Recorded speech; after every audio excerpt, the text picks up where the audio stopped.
an LP of a GP in a bunch of the projects that they actually are using, and the whole notion that they're going to get some kind of potential return. I was struggling with that because just, I'm not familiar enough with it on the housing side, but it almost felt like there's water. Someone else has addressed this issue, and it is not proving to be an issue. But I'll pause because I don't have any knowledge on it. Well, I don't have any expertise in it either, but I just thought the Box 28 issue on a 990 is for incomes or revenue sourced from your role or connection as a Well, what board it says member, is, right? was the organization a party to a business transaction with one of the following parties? A current or former officer, director, trustee, or key employee. If yes, then you go fill it out. Right. B, a family member or current or former officer, director, trustee, employee. So the investors were a party to a business transaction. The question is whether the LLC is a shield from the investor enough so that the organization can say no to that question. But it seems to me, and I don't have a clue, but it seems to me we just figure out which is right and do that. I don't know that having it on the form or not impacts at all, at least the decision I would make. We just need to make sure we do what's legal, because if we're going to do this, which we are, already with the ones going forward, we should be proud of what we're doing because it's our mission. So whether it's listed on a 990 or not doesn't seem relevant to the decision. I think it's something we need to have people smarter than me decide. I think the relevance of it is that if it's something that's going to be disclosed on the 990, it makes it more likely it's going to be detected by Someone will ask a question on people it, who want to do us harm and then used against us. So it increases the negative risk side of the equation. Probably so, but I think that's why it's being asked. yeah, okay. And So let's assume the worst, that with something's publicized that's negative. Are we willing to deal with that publicity, or are we not? I mean, isn't it that simple? A yes or no question. So the question is, what's the benefit? Because it's not. We don't have to do this for Colden to get the tax exempt welfare exemption. Another entity can be set up. It can be done not through us. So why do it through our agency? And at least just speaking for myself, there is a real benefit, I think, in the synergy that comes from us being in the position of the managing general partner of all of these projects, especially the very first one. I mean, Colden is unique in a lot of ways, but it is unique in it being the first. And so to be seen in that role and to have that control over the project, and also, to no small extent, to have more control over the success of the project, which will set the tone and the landscape for all future projects, and ultimately the solution to this problem, to me is a really significant component of this, even though it's just adding ourselves to one more. Okay, so John, but it's a unique project, and it's the first one. Is there anybody of the 9 board members that are here that would object to that? So if there's not, isn't that all we're really deciding at this point? I think that is the fundamental decision: is the benefit outweigh the I'm risk? good with that. I'm good because again, I think it ties into what we do. It's okay to debate every other project, but on this one, if it's an R&D project that we're really trying to figure out if it ultimately works, you want to be in control of it, right? I mean, it makes all the sense in the world that we want to be in control of it because we have to prove it out. We have to see if it actually works, and if it doesn't, we just shut everything down. So I'm certainly okay with being the managing general partner of this one.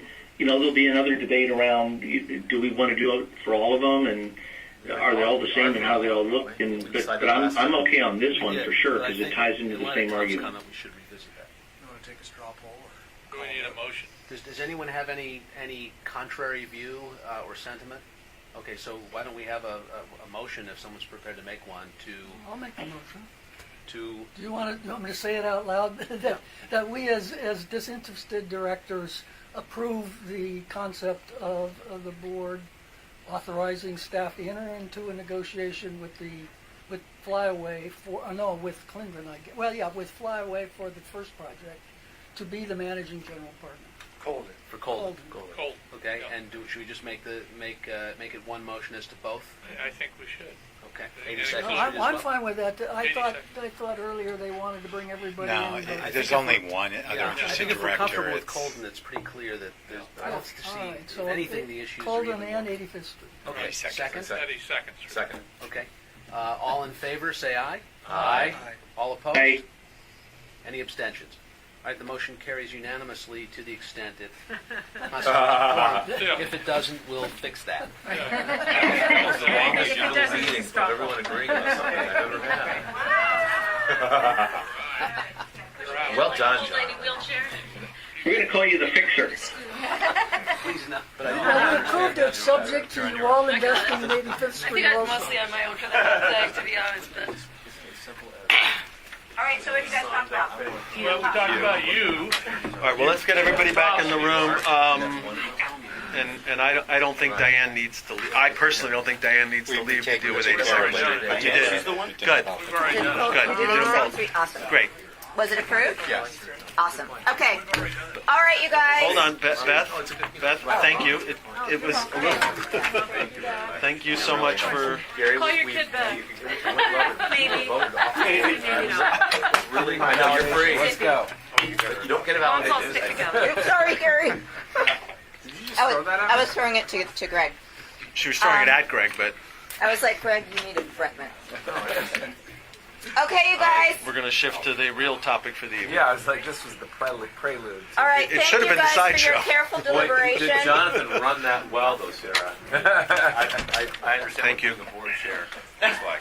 I had no idea. By the way, from skimming the 990, I don't think there's any issue. But I sent you the instructions if you want to look at them. For Schedule L. Ray read it out. For Schedule L? Yeah, in box 28. Yeah. We looked at it. We voted to raise our return. All right, because I don't know if you saw, but I sent you the instructions for... Everyone's now made a donation equal to this. Where is everybody? I don't know. Bathroom? Who's sitting here? Yeah, but they were just out there. Yes. Well, you know, now that they're relaxed, you know, they've unlocked their you-know-what, and they're in the bathroom. What Is can I there tell you? dessert in there? No, I don't know what you're talking about. No wonder everybody's in there. What is that? Nothing. I don't know what you're talking about. Uh-oh. Hey guys, I'm gonna hang up here, jump in my car, and pick it up from the car. Okay. Hey, Laura, can you get me one of whatever those are? You're going to come through the drive-thru? Looks like it. Is there dessert or something? All right, back. Did they vote? They What voted. is They that, like an voted. Yes. Little ice cream cones? Okay, Wilson, good. Diana. Okay, you guys. 30 seconds, and we're gonna start talking and voting about stuff.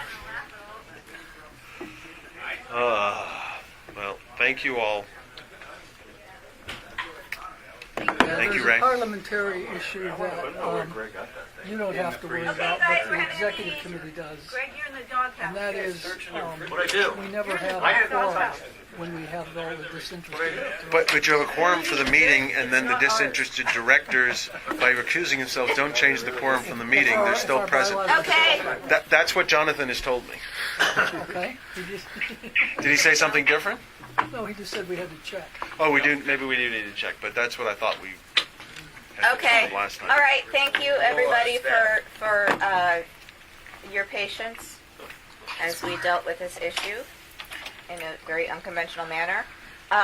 We're now going to go into the first item on our agenda. Well, a second item on our agenda, the strategic planning, hopefully approval. So to catch anybody up who, I don't know, What was the result of the vote? what's that? Oh, it approved. It's approved. Unanimously? Yes. Okay, so Hold on. no, we're not going to talk about that now. But so we've been talking about the strategic plan for a very long time now. It was emailed to you a couple of months ago, and it was emailed to you again yesterday. The only change that was made to the strategic plan from the last time you got it was that in the governance section under governing board, the number of members was changed from less than 10 to 10 to 15. So it now reads 10 to 15 members.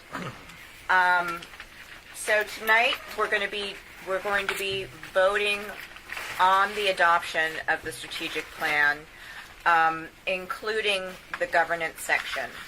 And we had discussion at the last board meeting that people could email Michael and I with questions in the period in between last month's board meeting and this month's board meeting. We didn't get any email questions whatsoever. So I'm assuming that nobody had any questions. I had one and you answered it. Okay, good. I just want to reiterate what I said in my email last week, which is particularly in the governance section. What we're voting on tonight is the structure of our governance going forward. It's not the implementation of it. We do not know right now the details behind the implementation plan. That is something that the governance committee needs to meet about and come up with a plan to bring back to the board. What we're voting on tonight is just the structure itself. And Gary Foster, in a conference call, equated it very much to like when we voted on the merger, that everybody was for the merger, and at that point that we voted it to approve it, it was very conceptual. We did not know all of the steps that needed to be taken to get us there, and if we did know, would we have done it? I don't know. Of course we would have. But Project Reach needed to figure out what those steps were and then execute on those steps. So I just wanted to be clear about that. We're not in a position to talk about any of the mechanics of how we're going to get from the board today to the new governance structure that we're talking about. So with that backdrop, I thought that even though we did not get any emails, we would once again open up the floor in case anybody has any residual questions that they felt shy about sending an email about.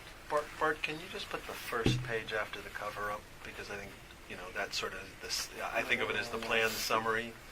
Yeah. So, just for everybody, so we can look at the summary and it sort of has the key sort of next steps and initiatives on it. And So- we, just to Renee? Two, I think, quick things. One is you might want to consider just adding the Emeritus Council on the structure somewhere, even though it isn't necessarily leadership. I think going forward is part of the vision, so it might just even be a footnote or something like that So under this. the way that we were thinking about it, LeMay, and absolutely we could talk about this if you have other thoughts about it, but we thought that the community advocates would include the emeritus. So it would be a group that was more inclusive of people that were advocating for us in the community.